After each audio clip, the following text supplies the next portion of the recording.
Hey guys, welcome back to my channel, and if you're new here, hello. I have a couple of meatless meal ideas for you today.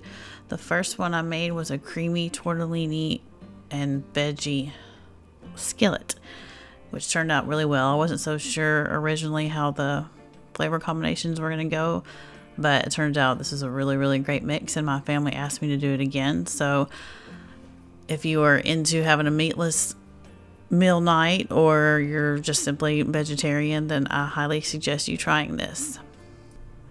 And I actually doubled this recipe, but I would still recommend going by what I did because I still don't think the original amount would be much for at least a family of 4 to 6. So if it's just 2 or 3 of you, then I will link below the actual ingredients for the original recipe. But you're going to start by dicing up 2 sweet potatoes and then a sprig of rosemary, chopping it up really fine.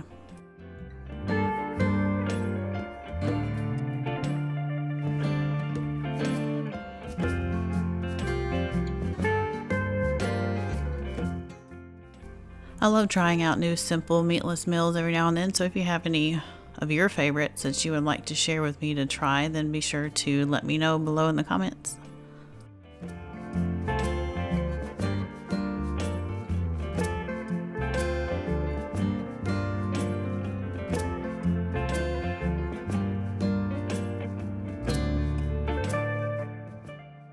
And once you are finished chopping up your sweet potatoes and rosemary, you're going to throw it into a preheated skillet and top it with sea salt just to taste, freshly ground pepper, and then you're gonna cover it and cook it about 5 minutes, just until the sweet potatoes are soft, not cooked all the way through, but where you can kind of stick a fork into them.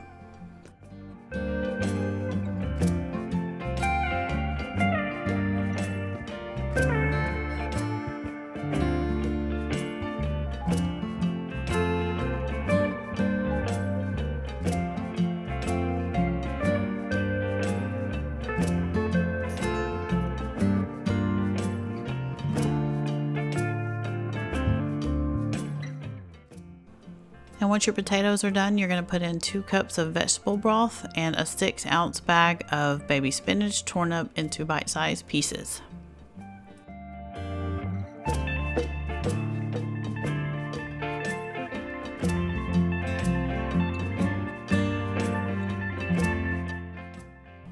And as you can see, I use my kitchen shears to cut up the spinach too, which made it really easy. Then I got to thinking about how good this would probably be with kale also.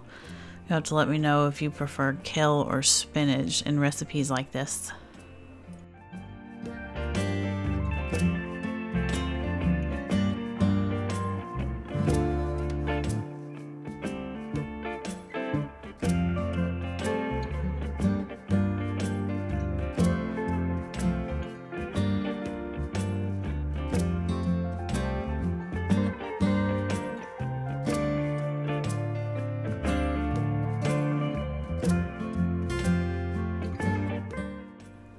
And once you have all the spinach in there and have it stirred up and kind of wilting, you're going to put in a cup of either heavy whipping cream or half and half.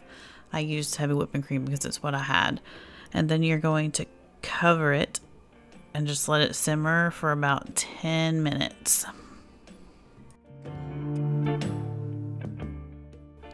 And I've lost the footage of putting the tortellini in, but once this 10 minutes is up, you're going to dump half of a 32-ounce bag of tortellini in and cover it again and let it cook for about 3 minutes. And this is what it turned out to look like. It was very good.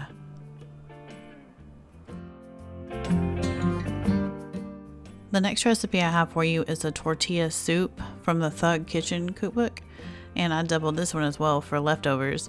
You're going to start by dicing up 1 onion, 1 jalapeno, and 2 carrots. I actually used some leftover diced jalapeno out of a can that I needed to use up, but I don't know if I would recommend that because it had the seeds in it and it was pretty spicy.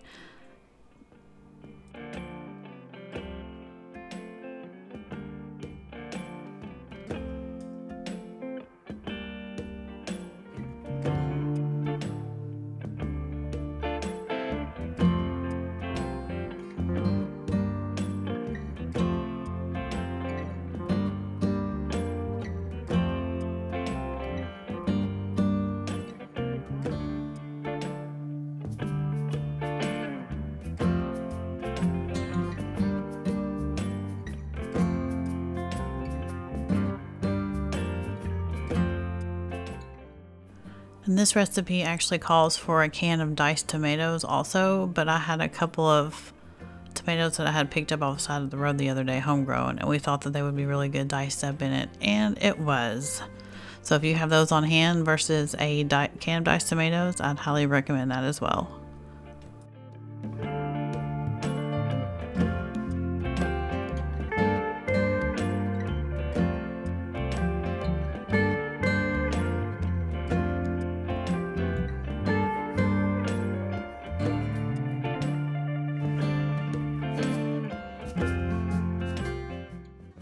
And once you've got everything chopped up, you're going to throw some oil in a pan and turn it to about medium high and throw in your onions. Cook them for about 3 minutes. Then your carrots, cook them for about 3 to 5 minutes.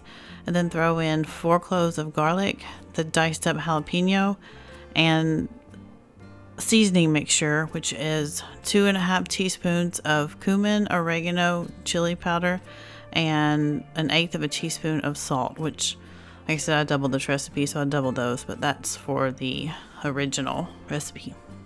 And then you're going to just stir that around for about 30 seconds.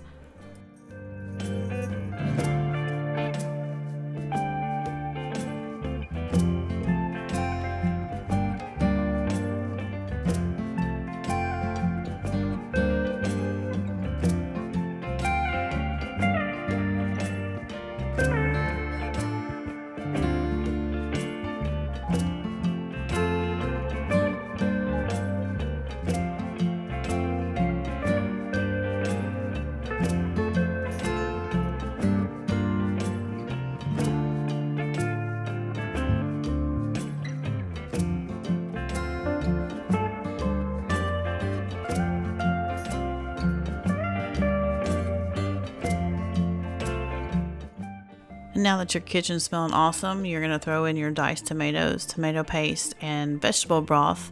Bring that to a simmer, and then throw in the corn tortillas that you have cut up along with the lime juice, and cover and cook that for 10 minutes or until they're soft enough for you to puree.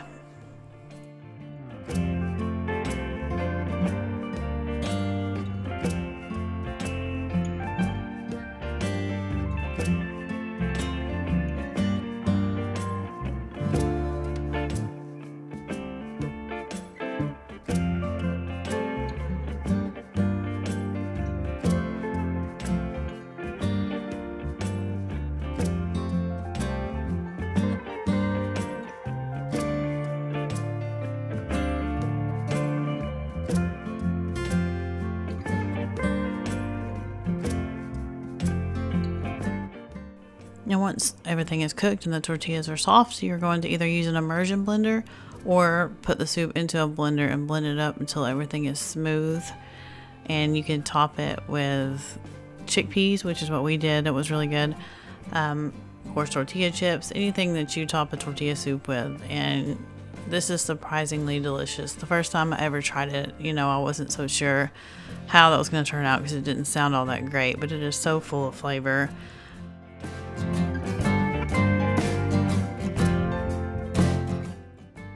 Thank you so much for watching my video today. If you like videos like this or weekly dinner ideas, be sure to like and subscribe.